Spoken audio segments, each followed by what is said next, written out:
তরমুজের খোসা দিয়ে গাংমরোলা মাছ রান্না করব, তাই খোসাটা কেটে নিয়েছি, কেটে ধুয়ে নিয়েছি। একটা কড়াই বসিয়ে দিয়েছি, তাতে আমি গাংমরোলা মাছ ভাজা করতে দিয়েছি। মাছটা ভাজা হয়ে গেছে, আমি তুলে রাখছি। এবার কড়াইতে কালো জিরে দিয়ে দিচ্ছি।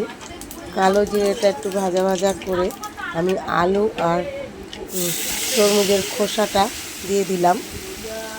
এবার একটু নাড়াচাড়া করে তার মধ্যে আমি পেঁয়াজ কুচি দিয়ে দেবো।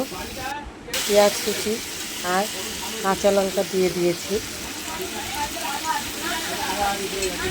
ওইটা ভাজা ভাজা করে আমি মশলা দেবো, নুন, হলুদ, লঙ্কা, কাশ্মীরি মির্চি দিয়ে একটু নাড়াচাড়া করে তারপরে আমি টমেটো দিয়ে দেবো। টমেটোটা দিয়ে কিছুক্ষণ পরেই আমি তিল, সর্ষে আর কাজু বাদাম বেটে দিয়ে দিচ্ছি। তারপরে কিছুক্ষণ নাড়াচাড়া করে আমি আবার কটা কাঁচা লঙ্কা দিয়ে দিলাম। যে যেরকম ঝাল খান সেরকম দেবেন।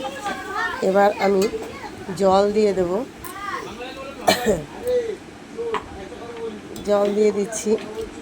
এবার একটু ফুটে উঠলেই দিয়ে দেবো মাছগুলো দিয়ে একটু ফুটিয়ে নেব। মাছটা দিয়ে যেই একটু ফুটে গেছে, এবার আমি সেটাকে নামিয়ে ফেলব। আমার রান্নাটা প্রায় রেডি হয়ে গেছে। ভালো লাগলে একটা লাইক, কমেন্ট, শেয়ার করে দেবেন। ভালো থাকবেন। ভিডিওটা দেখার জন্য অসংখ্য ধন্যবাদ।